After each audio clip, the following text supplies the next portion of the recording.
Good evening, everyone. This is Voice of Caucasus, and I'm Tina Lukhutashvili. And I'm your co-host, Hamida Giaspali, delivering news from all over the Caucasus. 5 days has passed since the violent crackdown on the Tbilisi Pride Festival, when hundreds of gay rights opponents swarmed the site of LGBT festival and vandalized the stage. According to Tbilisi Pride organizers, the police have not conducted relevant investigative work so far. As noted in Tbilisi's Pride statement today, they have contacted the hotline of the Special Investigation Service, but have not received any concrete information yet. But what is life like when neither the society nor the country is accepting you for who you are? LGBTQ plus community members of South Caucasus fight to be seen, but the Georgian and Azerbaijani governments are making the struggle harder. Georgia's government is accused of promoting aggression by the homophobes, while the Azerbaijani state is oppressing the community, even making them flee the country.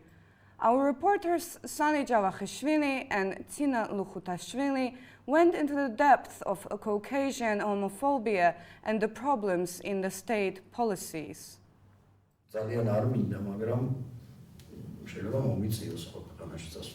I don't want to, but I might have to move to another country. Bardi Khurvaleti has been living in a homophobic society for over 50 years already. Coming out as it is has never happened for him.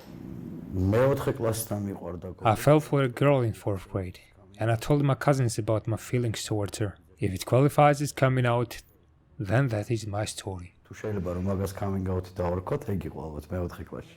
Barty considers transgender men do not exist in Georgian state. He's still addressed as a woman in official documents. We sued our country about our official gender in the past. The Georgian state demanded full transition by us, and it is very rough interference in a person's health. There is no Georgian law to regulate things connected to transgenders. Reality is we don't exist for our country. Being a community member is associated with nothing positive in Georgia. Mainly with unemployment, lack of education, being homeless, and that's it. What else is there? If you have no job, no proper education, no shelter, what else is a human's life? Homophobia is being instrumentalized in politics. The opposition members of parliament and human rights defenders agree on that.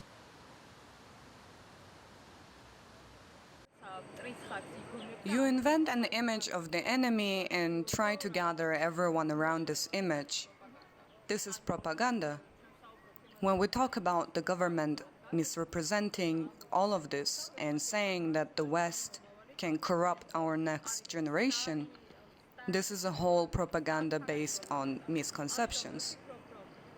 Therefore, I think that in order to strengthen their own power, they organize these homophobic statements, and in this way, they try to mobilize their own voters. The government has to carry out the democratic reforms which they do not intend on doing. They have to defend human rights, but they never do. If they carry out the reforms requested, they will lose power. Running from your homeland is common for all Caucasian LGBTQ plus community members. For example, Lilia Azarov had to flee Azerbaijan in 2020 after the renewed Karabakh war. This turn of events made their life even more unbearable there. Approximately 300 people who were against the war, and I was one of them, and I was speaking out. And then I got a lot of pressure, blackmailing, threatenings by society, and then I had call from state security services, and my friends, thanks to them, they backed me up and they said, "We are buying you a ticket, just leave the country immediately." Apparently, being queer is no piece of cake in our region. I feel safer than Azerbaijan, but I don't feel safe here. These scenes show different years of radical groups attacking the sites in Tbilisi ever since 2013. The Georgian community has been trying to have a Pride March or at least closed events in Pride months, but could barely succeed.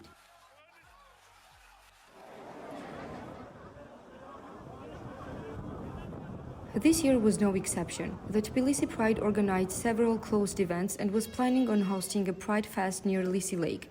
But the violent groups still gathered against them and occupied the area. They took the drinks, snacks and other stuff prepared beforehand. It's physically impossible to fully guarantee and provide the safety of all the demonstration, especially when we are talking about the area this west. The government had nothing to say but make this statement, even though they had been criticized and told to act upon differently.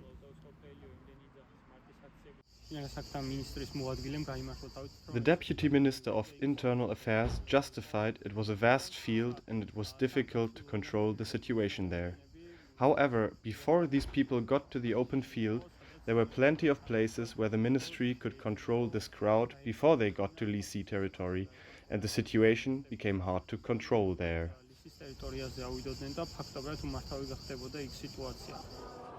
Homophobia has caused the deaths of several community members in Georgia. Most of the people who have been killed from our community were transgender women. Therefore, these people are the least protected. The Georgian Dream government, encouraging the violence, has taken the life of a journalist too. Lekso Lashkarova died after July 5th's violent rally in 2021. Apart from Lashkarova, the homophobes beat more than 50 journalists and damaged the offices of Shame Movement, the Tbilisi Pride and more. The president Zurabishvili calls the government for action and states that basic human rights shall be defended. In reality, by inciting these counter-rallies and not condemning these actions or hate speech, the ruling party, the majority of the parliament, supports violence and takes responsibility for all the consequences. In spite of turbulence, Party stays in Georgia and hopes that his actions will trace the path for future generations. I want to do something, trace the path so that the future generations from our family, from our friends, neighbors, don't have to take the same road as I did, the painful, humiliating, torturing, full of suicidal thoughts. Today, Vilnius is in the center of international media's attention, where the NATO summit is taking place.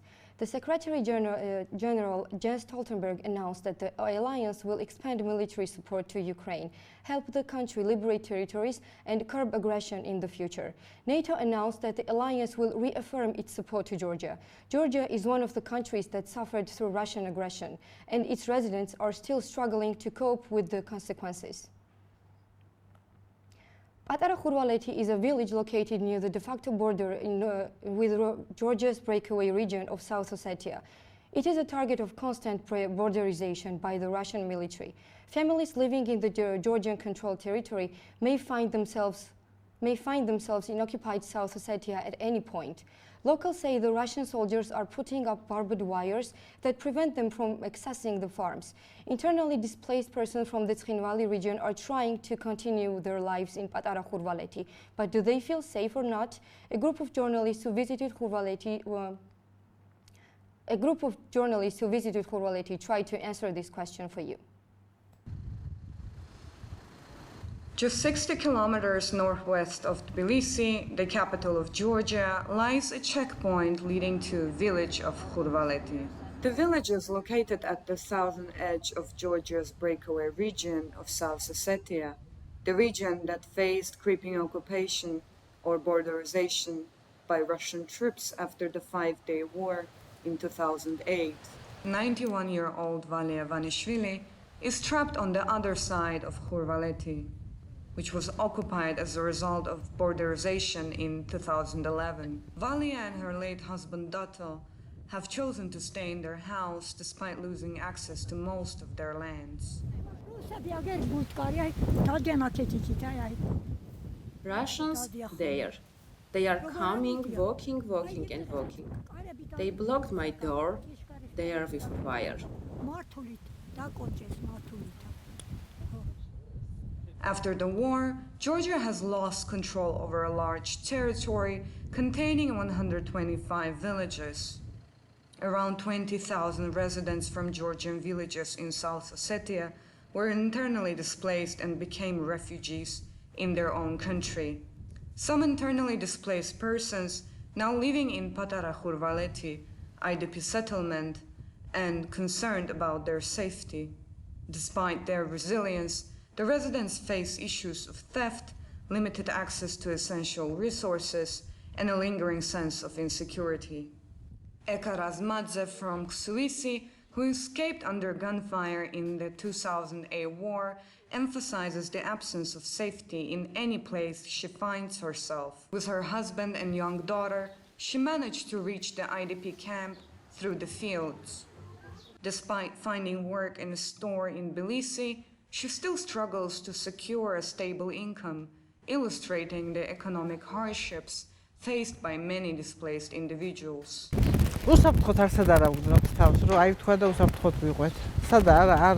I cannot feel safe in any place. I cannot say that I am safe. Where is the safety? Which hope? What kind of hope I can have? We don't have hope. As for me, I don't have any. They are coming and coming, doing borderization. We are getting closer. The children who study in the school are afraid. I hope they will never see the horrible moments and the war.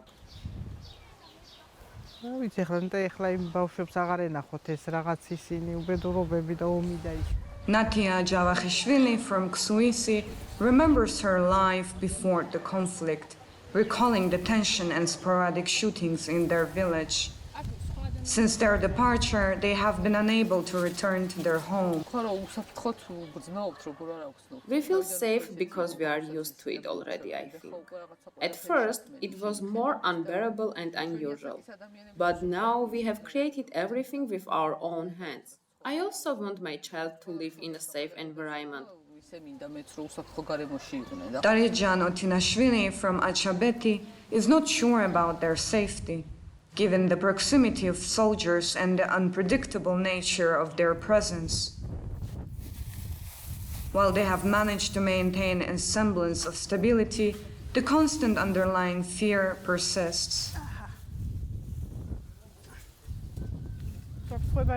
I don't know. I'm not sure about the safety because in 2 steps there are soldiers and I don't know what they are gonna do and when.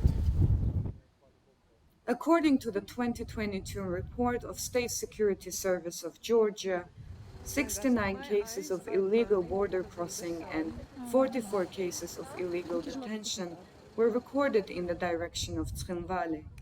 It's not clear for how long the residents of Khurvaleti will continue to face the ongoing challenges of Russian occupation, isolation, limited access to essential resources, and constant fear of illegal activities, leaving their future in uncertainty. In a world increasingly connected by technology, our personal devices have become extensions of ourselves. Yet, do we actually think how safe it is to store so much of our private lives on these gadgets? Our journalists Asli Ismailzadeh and Hamida Giaspaili reveal how civil societies in Armenia and Azerbaijan have all fallen prey to hacking software Pegasus spyware. Take a look at the security implications of Pegasus spyware, considering the delicate balance between security and the privacy. In 2021, Organized Crime and Corruption Reporting Project released their investigation on Pegasus spyware. It was done in collaboration with 18 international nonprofits and media organizations. World leaders and their families across the globe are on the list of targets, however, not only them. Activists, journalists, and human rights defenders, including the ones in South Caucasus, have also been targeted. Investigative journalist Aytan Farhadova from Azerbaijan experienced the impact of the spyware firsthand. After being in journalism for 15 years, Aytan was forced to flee to Georgia due to the pressure she was facing in Azerbaijan. Açığı gözləmirdim də, yəni o texnologiyanı terroristlər izləyə bilər, terrorçular izləyə bilərlər ki, bezdə məni izləmişdilər və dostlarımı, ətrafımı. Və nəinki səni izləyirlər, ondan sənə gələn zəngləri və həmin zənglərin onları belə aç. Yəni sənin ətrafın var, ailə üzvlərin var, qohumların var, heç dəxli olmayan adamlar var ki, onların da danışığı səninlə bərabər izlənir. Belə o qədər böyük hüquq pozmadan söhbət gedir ki, adam onun miqyasını da belə təsvir eləyə bilmir. Azerbaijani civil society is not the only one targeted in the region. In May 2023, Access Now uncovered the hacking of civil society in Armenia. Artur Papian, co-founder at CyberHub, who conducted investigations into Pegasus spyware attacks in Armenia, was at the epicenter when the hacking began. So when we started the investigation, we had no real understanding of where they came from. We were just looking at who's attacked, and naturally, because we're a computer emergency response team for civil society and journalists, we were seeing mostly, human rights defenders and journalists coming to us. However, when we put two and two together, when we looked at the overall cast of the people who were attacked, and also after investigation with partners like Citizen Lab, we heard more about what kind of infrastructure is used to target. According to Artur Papian, the context in which Pegasus was deployed during the Second Nagorno-Karabakh War is especially alarming. However, when we saw that the spyware is used in the context of active war, because nobody can deny that some war processes are still on the way, we saw more people describing it as a weapon, because frankly, in a war, information is weapon, and if information is extracted using a tool like this, that's a cyber weapon. So, as I said, when I initially had no real understanding of what this is, currently I came to view it as a cyber weapon, as a cyber espionage operation, which is very actively used in a context of an active war. Pegasus spyware is not your average hacking tool. It is a sophisticated weapon that penetrates the most secure devices, infiltrating them with one single click. Georgi Yashvili, co-founder at Cybertrust here in Tbilisi, sheds a light on how Pegasus operates. Jailbreaking and the routing are being these have been successfully achieved by the spyware Pegasus without any notice, without any clicking, and without any significant evidence of something susceptible on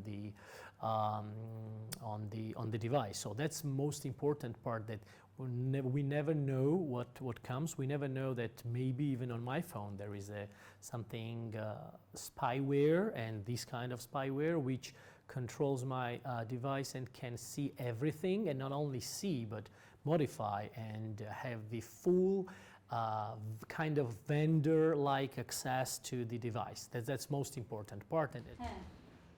So why are the voices of journalists, activists, and the opposition all over the world being suppressed through such surveillance? Ayten Farhadova thinks that it is based on perpetuating the lawless environments in authoritarian regimes. Onları sözsüz sorğulayacağam, çünki mənim işim budur. Mən işimi görməklə məşğulam və mənim ətrafım, mənim kimi onlardan jurnalist. Mən sadəcə onu sevinirəm ki, hələ də o jurnalistika yaşayır Azərbaycanda, o qədər baskıya, ağrıya, travmalara rəğmən. Çünki yenə deyirəm, bilmədiyimiz bir yerdən biz travma alırdıq və bundan xəbərimiz olmurdu. Amma belə hökumət hesabatlı olmalı olduğu yerdə hesabatlı deyil. Hökumət əlçatan deyil, bir çox şeydə dövlət qurumları əlçatan deyil, hesabatlı deyil, şəffaf deyil və necə bizi sevsinlər və biz də bunu onlardan tələb edirik. The sophistication of Pegasus spyware, with its ability to infiltrate secure devices and grant hackers complete control, raises unsettling questions about our privacy and safety in the digital age. Are we ever truly safe? Azerbaijan has been keeping its borders closed since the beginning of coronavirus pandemic in 2020. Even if the global emergency is over, Georgia and Azerbaijanis living in the Vakhtangisi village struggle to connect with loved ones on the other side of the border, who are just around 6 kilometers apart from each other. Our correspondent Hacı Zeynallı brings us the stories of people who are affected by this controversial policy. Ne gelmiyorsunuz, ne gitmiyorsunuz.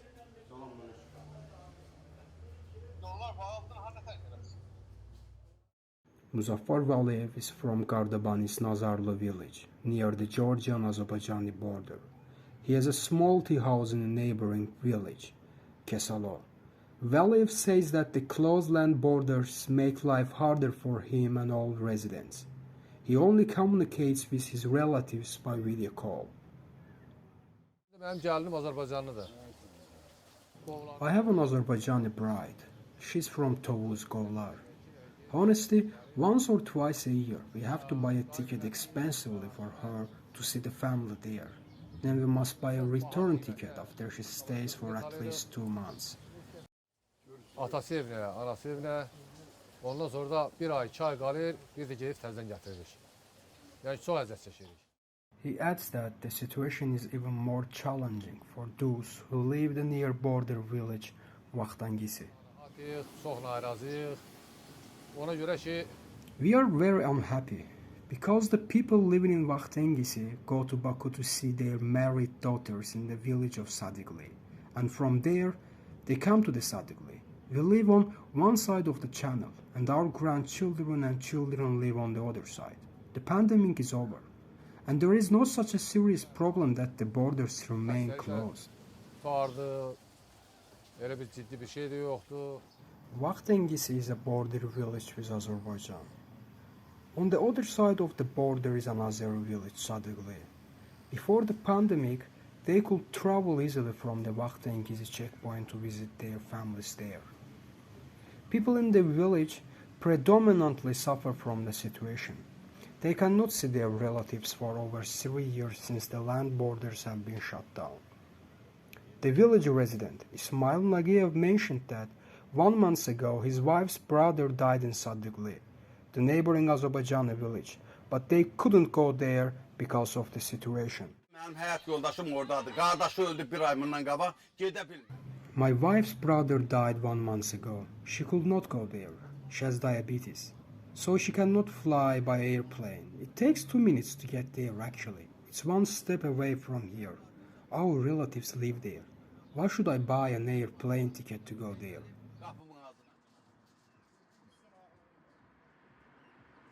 Now people have only one option for going to Azerbaijan. They first go to Tbilisi from Gardabani, from Tbilisi to Baku by airplane. When they arrive at the capital city of Azerbaijan, they should travel to the border city by bus, which usually takes 5-6 hours. This route not only costs money, but also takes a lot of time. Before, it cost 5-10 lari to travel to Azerbaijan, but now it's 100 times more expensive and time-consuming. There is only one option to travel, and it's an airplane. Between Azerbaijan and Georgia, there is only one company operating that sells higher price tickets. For example, if they want to go to Azerbaijan, they have to spend at least 500 lari for one direction. 66 years old resident Suraya Samadova also complains about the airplane ticket prices. She mentioned that it's been 3 years since her son couldn't come to visit her.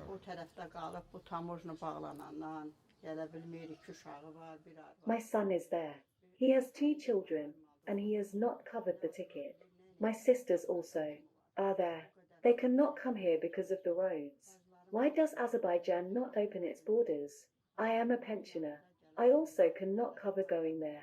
Every time they say land borders are about to open, but then they prolong it.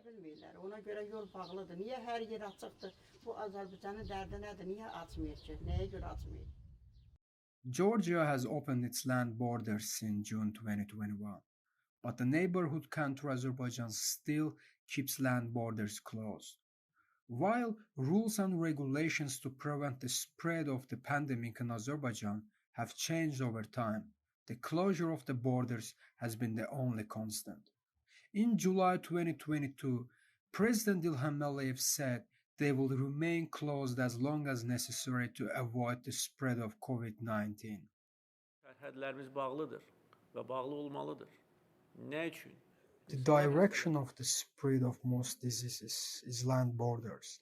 That's why we keep our borders closed, and we will keep our land borders closed as long as necessary. We do this to protect people's health. Despite global pandemic being over, at the end of June, Azerbaijan decided to keep borders closed until the 1st of October. I have accepted that advice. It's therefore with great hope that I declare COVID-19 over as a global health emergency. The tourist season is up ahead, and the village Shatili is waiting for its guests. But the residents of the village have been struggling and a lack of stable electricity for 5 months.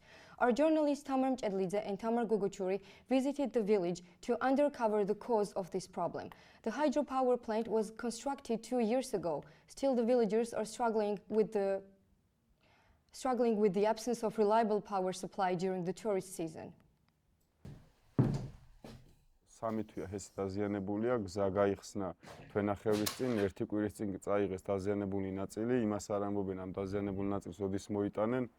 თან ისიც არის, რომ კაკაური ხალხი ცხოვრობს ტურიზმით და მათთვის ერთადერთი შემოსავლის წყარო ეს არის.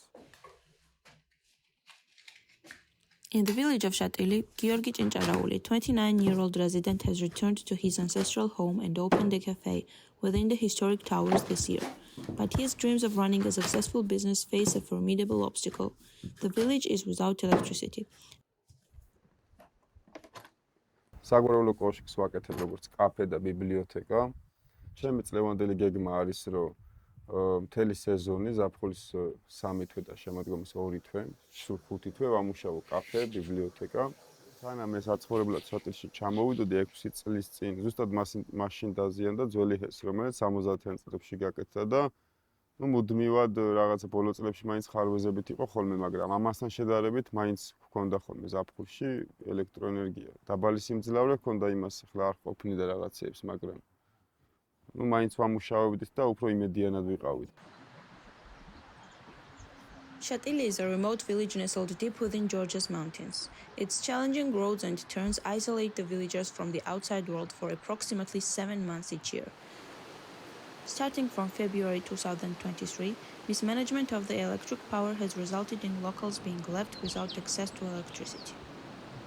Every summer, Nino Chincharauli visits Shatili to manage the family guest house. With the roads now open, she is returning to the village to prepare for the upcoming touristic season.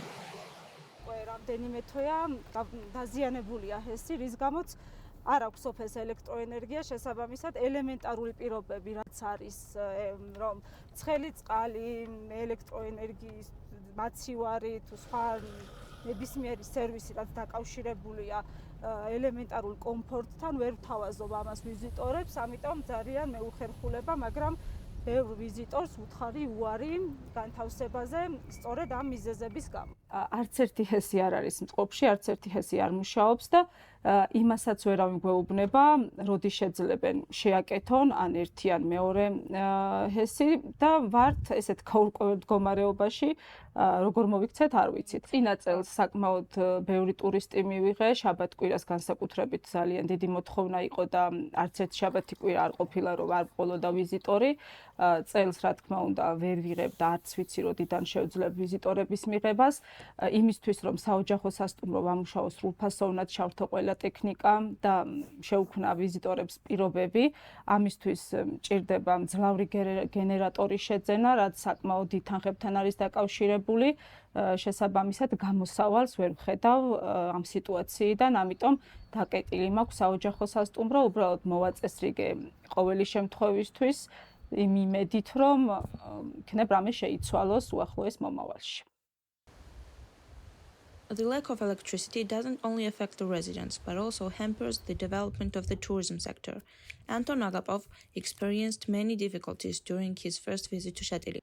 we have plans to have some sightseeing in the morning, but we have some troubles with charging our phones. There are some problems with it here, and it's really would be really better, really more comfortable if there was stable electricity and we could charge all we need, and we could stay much longer and see around here. Shatili used to have a functional hydroelectric station that provided electricity to the entire village for 45 years. However, in 2019, the old station suffered damage, and despite the Georgian Energy Development Fund's initial claim of a full repair, after 1 year it remained unrepaired and non-functional. რეაბილიტაციის პროექტის ფარგლებში სავსებით გამოიცვალა არსებული აგრეგატები, განახლდა სრულიად და გარდა იმისა, რომ შატილს ჰესთან დაკავშირებით არსებული პრობლემა აღმოიფხვრა და რეაბილიტაცია მოხდა 1970 წელს აშენებული ჰესის, არამედ პროექტის იდეა სოციალურად მნიშვნელოვანი, იმიტომ არის, რომ ბენეფიციარები გამომუშავებული ელექტროენერგიას სწორედ შატილის მოსახლეები არიან. In addition to attempting to fix the old station, the fund invested $2.4 million in constructing a new station named Bitehi 1. Unfortunately, despite a 2-year guarantee, the new station encountered significant issues within just 6 months of operation.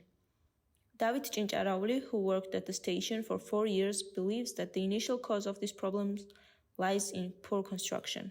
ჩვენ მის მშენებლობის დროს გვქონდა შენიშვნები მის გარკვეული პარამეტრებთან დაკავშირებით, რომლებიც არავინ გაითვალისწინა და ამან გარკვეული შედეგიც გამოიღო ის, რომ ყოველ ზაფხულს წყლის ადიდება გვიქმნის პრობლემას და როგორც ამ დროს ძალიან დიდი პერიოდი ვარ თუ შუქოდ, ასევე ჰესიც ზიანდება და ამ ეტაპზე დაზიანებულია ამ წყალდიდობების გამო. რაც შეეხება ეხლა გარემონტებას, გარემონტების შემდეგ არ ვიცი ზუსტად მოხერხდება თუ არა სრულფასოვნად მომარაგება სოფლის, მაგრამ იმაზე უკეთესი მდგომარეობა იქნება ყოველ შემთხვევაში ვიდრე ეხლა, იმიტომ რომ ამ ეტაპზე დიზელ გენერატორით მარაგდება სოფელი გრაფიკით მეწოდება ელექტროენერგია. Mariam Cincharauli, a 79-year-old local resident, remembers a time when the old station was functional and the daily tasks were not as difficult. Რამდენ ხანი ეხარაცარ გვაფეზდენ? 2 თვეი? კი, 2 თვეზე მეტი. მავა 10 წუთს 15 წუთს ენთებ, მე 1 საათს 2 საათს ჩაქრებ. ერთ პლიტა რო პლიტას ვერ ვrთავთ. აი ერთ პლიტა რო ჩავთათ და ემზა ფხულში აი ფეჩზე ვაგზებ ცეცხლსა და ფეჩზე ვაკეთებთ ყველაფერს. ისე დღეში ვართ, ჩვენ პატრონ არავინ არა. ძველგეს სანამიყო კარგად იყვდნენ, დღეღამეს თუ იყო, მაგრამ აი ეს ახალგეს რაც გააკეთეს, იმის მერე ყოველთვის აი ესეთ პრობლემები, მაგრამ ეხლა როა ესე უშუქოდ არ ყოფილა. გზა რო გაიხსნებო, მაშინვე გავაკეთებთო, გზა გაიხსნო რკვირა აი კიდე მეტი, მაგრამ არავინ არ მოვიდა და არც იწუხებენ თავს, არც კეთებენ. ძალიან რთული ადგილობრივისთვის, მთელი ზამთარი როცა ის შრომობს, ემზადება ზაფხულისთვის, რომ ზაფხულში რაღაცა გაყიდოს, რაღაც სერვისი შესთავაზოს ტურის და ზაფხულში აი ესეთი უიმედო მდგომარეობა, სადაც საერთოდ პასუხებიც არ არის. არსად არ იგრძნობა, რომ ხალხი აინტერესებთ, მათი შემოსავლები აინტერესებთ და საერთოდ აქაურობა აინტერესებთ ესეთი ისტორიული ადგილი. მით უმეტეს ვართ საზღვართან 300 მეტრში. სასაზღვრო ზონაშიც ვართ, სასაზღვრო ზოლშიც ვართ. ან ორივეში ერთად ვართ და შატილი არის სადღაც ჩამოკიდებული. არადა ბოლო წლებში დაიხარჯა უამრავი მილიონი. მარტო შატილზე დაახლოებით 50 მილიონამდე. მაგრამ რო შეხედო რა გაკეთდა, ვერაფერს ვერ დაინახა.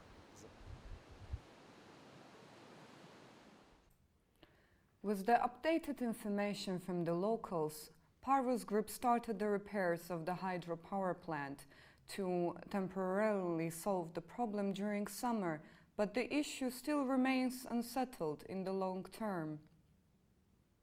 There is another unresolved issue in Paravani, a village located in Samtskhe-Javakheti region. Here, the population has been waiting for natural gas for many years now.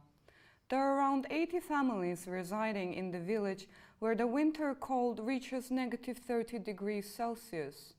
The means of heating is manure and wood, which is prepared by the villagers themselves.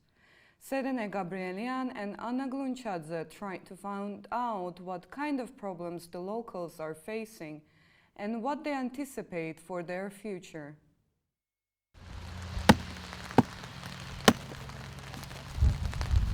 Gohar Chapanyan, a 52-year-old resident of Paravani in Georgia's Notminda region, faces a daily challenge when it comes to heating the house. Her day usually starts with bringing manure to simply keep the house warm by using the oven, cooking food and boiling water.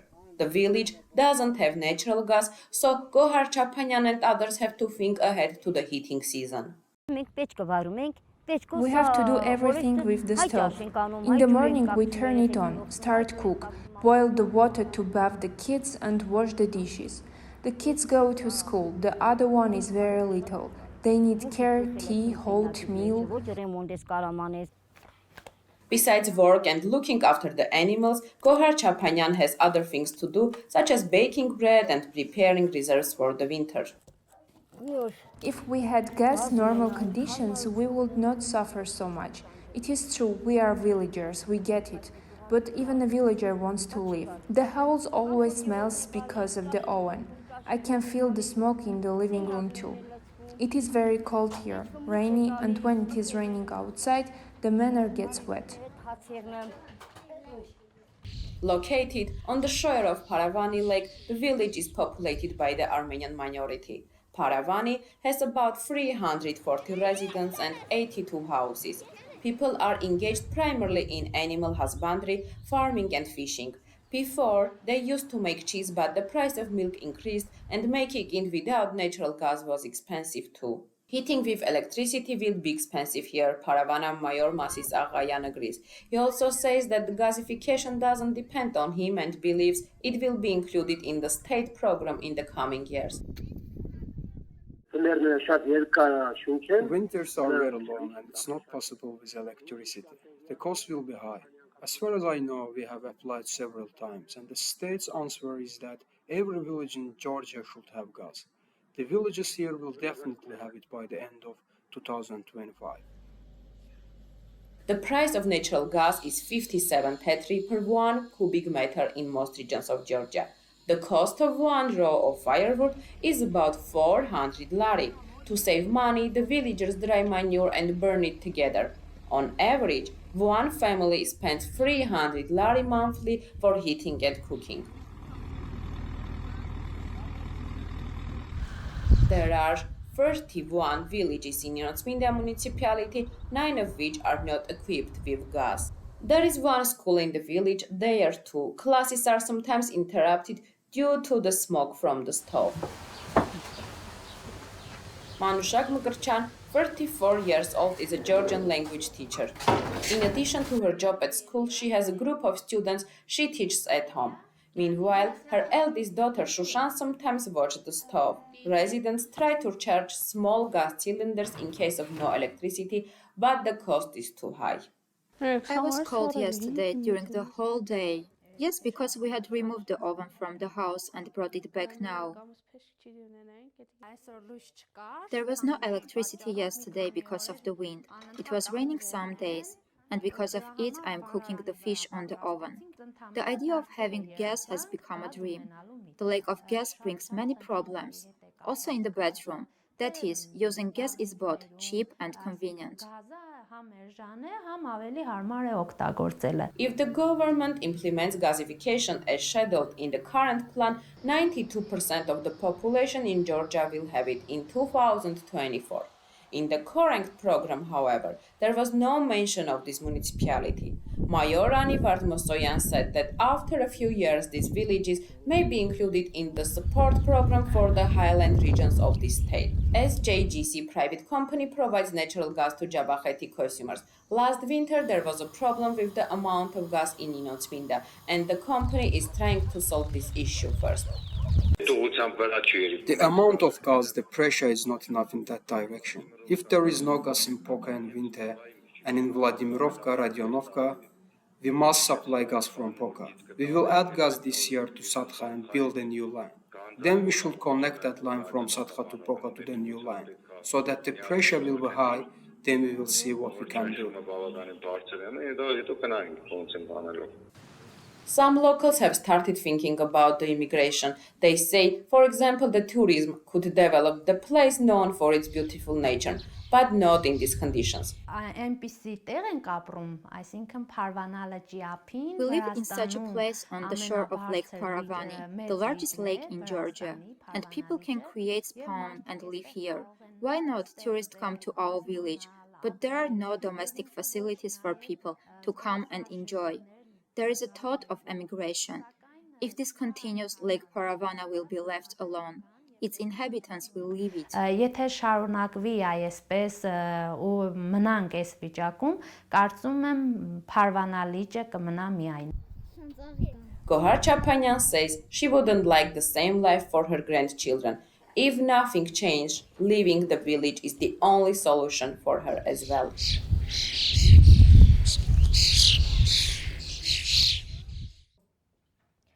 There are 10,000 emergency buildings in Tbilisi.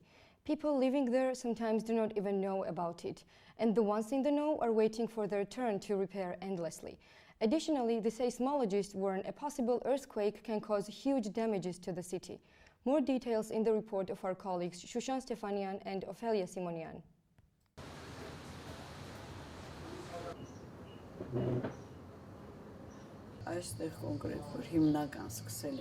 I have been living in this house since 1957, and my relatives were living here much longer.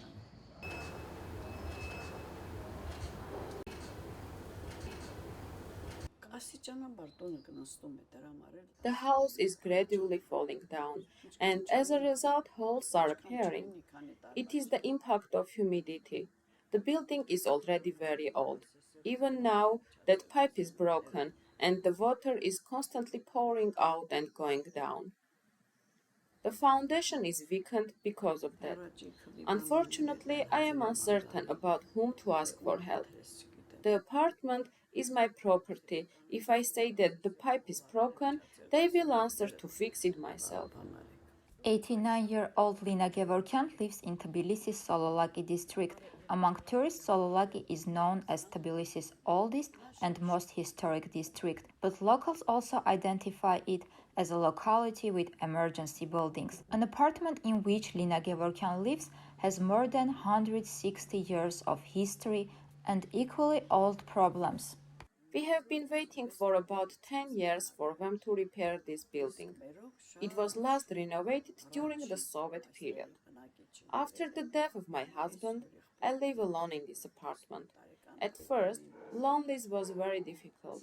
Many people told me to sell the apartment, but I answered that I don't like the construction corps. I spent my whole youth here, and I can't imagine myself anywhere else. According to Tbilisi City Hall's calculations, there are more than 10,000 emergency buildings in the capital. The number is increasing. The apartment of the 89-year-old woman is one of the thousands of such buildings, which also has the status of cultural heritage. This means that only the state has the right to renovate the building. We have applied many times for renovation, but they don't answer specifically. The stairs you climbed are in very bad condition. I can't go up and down with them. It was 4 years ago I fell down in this part. I hit my leg, or I was dizzy, I don't know. But I hurt my leg as a result. I had to be treated for some time.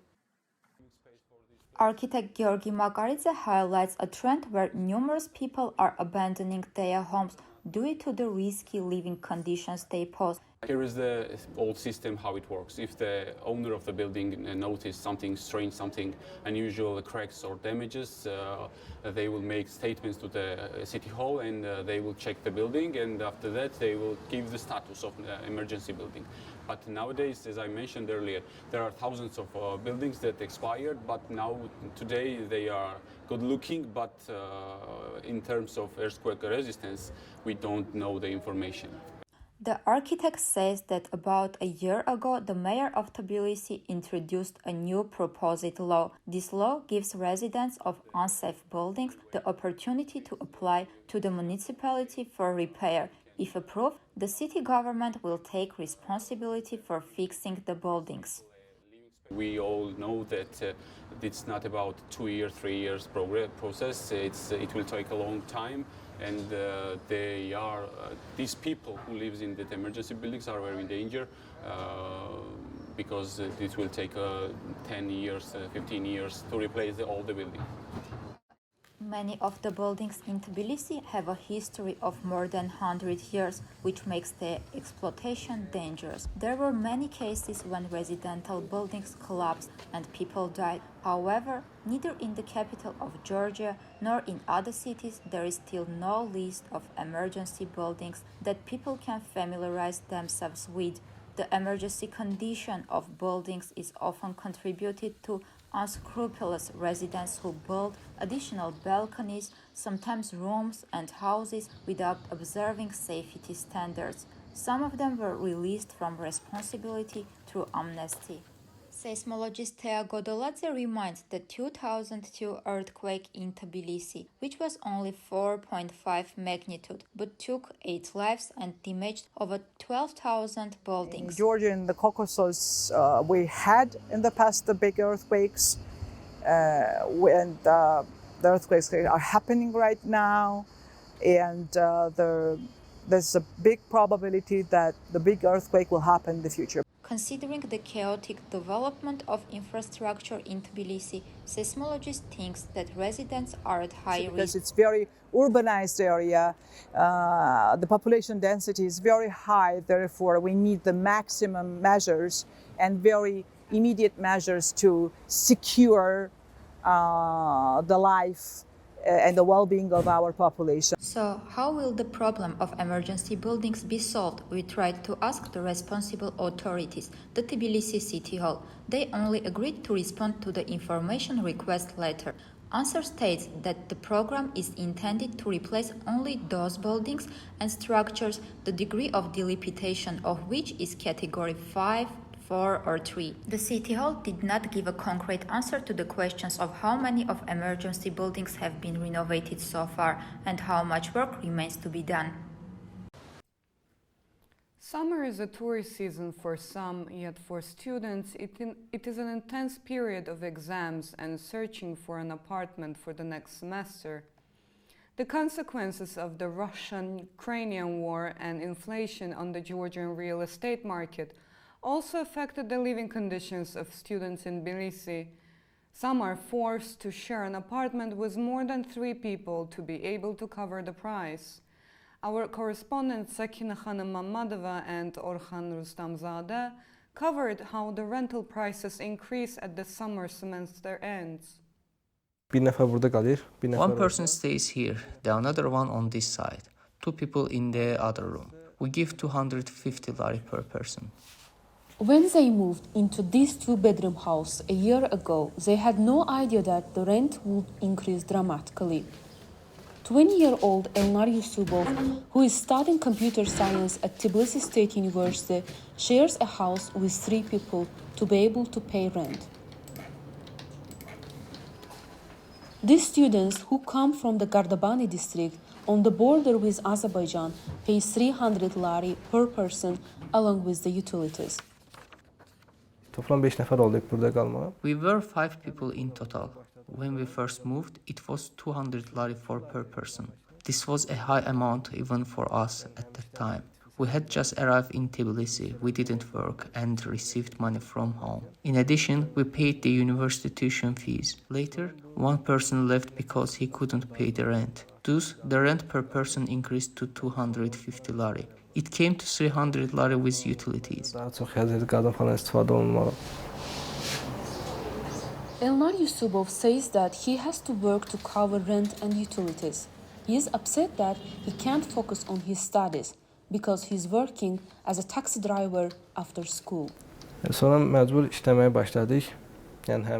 Then we started working hard.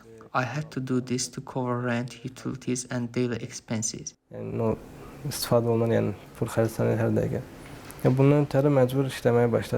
I'm currently working, even if during exams. This prevents preparation for exams. I have a hard time because I am sleepy and tired. Həm də dərslərin imtahan prosesi falan derken çox çətin vaxtlar keçirdik. According to the Georgian National Statistics Office, 64.5% of higher education institutions are located in Tbilisi. This makes Tbilisi the most populated area for students in Georgia. The report of TBC Capital, which conducts research on the real estate market in Georgia, rent prices have more than doubled compared to March of last year. So, in March 2022, an average of $6.5 per square meter was offered, but this number increased to $13.2 during the year. Arif Laleyev, 49-year-old realtor, has been engaged in real estate for more than 20 years. He has been working in Tbilisi for 8 years. According to him, when the COVID-19 pandemic started, there was recession in the rental market. However, after the pandemic, rent prices went up. Pandemiya zamanı 2 ay 50%'da aşağı salmışdılar. During the pandemic, landlords reduced rents by 50% for several months. They did it to support the tenants. But after the pandemic, tenants paid 3-4 times more. The main group that suffered from this was the students. It's true that immigrants were also included in this list, but the students' budget and the prices offered in the market didn't match at all. Bazarda təklif olunan qiymətlər heç cür uyğun olmur. Realtor Arif Laleyev says that this house located in Saburtala area, which was offered for $400 a year ago, is currently offered for $800. Deməli, bura gördüyünüz bu Tbilisin mərkəzində bir This is a house in the center of Tbilisi. It's 60 square meters and has 2 rooms. Evdir. Bir yataq, bir salonu var. Burası salondur. Economist Soso Berkashvili, the Dean of Caucasus University School of Economics, explained the increase in rent prices with inflation and the Ukraine-Russia war.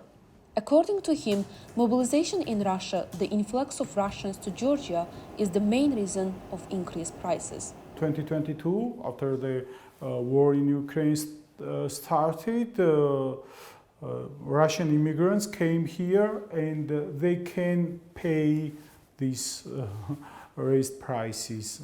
So that's a point. For example, average salary for these people is $4,000 monthly salary, when in Georgia average salary is $600 or something. According to the National Statistics Office, the highest inflation in Georgia in the last 10 years was accompanied by 11.9% in 2022. In addition, official numbers show that 113,000 Russian citizens are currently living in Georgia. Economist Soso Berkashvili says that the role of foreign students in the Georgian economy is high, and rise price has a serious effect on them. Foreign students is a very important part of Georgian economy because they pay more, and it's important for universities, both private and public universities, as they pay more and they spend money here. So in Georgia, I had my own research on it, and it's an important part of our economy. Elnar Yusubov and his housemates concerned about the upcoming semester. They say that rental contract will expire in July, and the landlord will raise the price from $400 to $600. Our alma mater, the Georgian Institute of Public Affairs, has implemented a joint project with the Strasbourg University. The master students of French University spent a month in Georgia and prepared their final work for the degree. What the Strasbourg students found in Georgia interesting and how the collaboration worked, our journalists Asli Ismailzada and Sakina Khanim Mamadova walk us through the journey. Don't forget that the first thing you are is just journalist. So for me, Since May 5, the students of Strasbourg University Journalism Education Center and Georgian Institute of Public Affairs started to implement a joint project.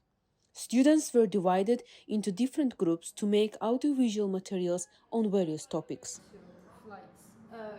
Here in GIPA for already 2 weeks and a bit more. We are working on a project where these French journalists are doing their final work as master students for the university, and they are doing short documentary films about Georgia, social issues here, some politics, culture, just everything that they found interesting. And GIPA students are also involved in every part, like shooting, doing the material, doing interviews, then editing, and pretty much everything that journalistic work includes.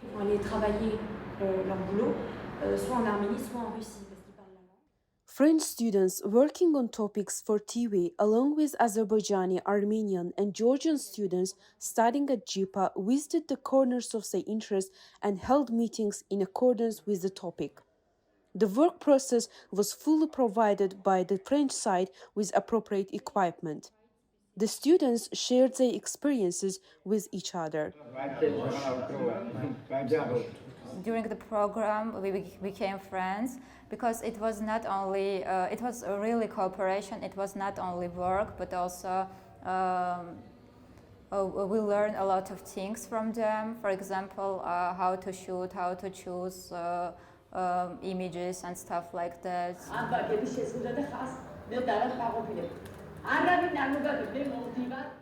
Students preparing short films for TV worked on for different topics. The topics were the language barrier faced by Armenian minority living in Khurvaleti, the problems of Abkhazian IDPs, wine production in Georgia, and the unresolved garbage problem in Batumi. As they observed the country during a month, what did they find out interesting? What I found interesting in that country is like the frontier with the volunteer to go to Europe, and also like the old generation who are more close to Russia. So I think this is a really interesting like political issues in this country, and yeah, all the subjects like the position between like Europe and Russia is really interesting, I think. After the students finished filming in the regions, they continued the editing process in GIPA together with their teachers. Let's hear what were the challenges during the project. To make a report in a foreign language, so it's something a little bit difficult, but it's really good because we made great collaborations with the GIPA students who have really helped us to translate us, to build the report together. So it was a difficulty, but it was really interesting to work with them to make the report. The teacher, Christophe Duche, supports students in the process of filming and editing, says that this program is useful for the future career of his students. He also shared his views on Georgia. It's very difficult to answer to that. I think they like the story about wine, but they also like the story about geopolitics, and because the position is very specific of Georgia. You're in things that are happening with demonstration, with people are not happy with Russia and everything. So that's very interesting for us because I like very much Georgia, and I think that you are in a very European mind. When they finished the whole process of filming, students presented their films to the audience at the Georgian Institute of Public Affairs.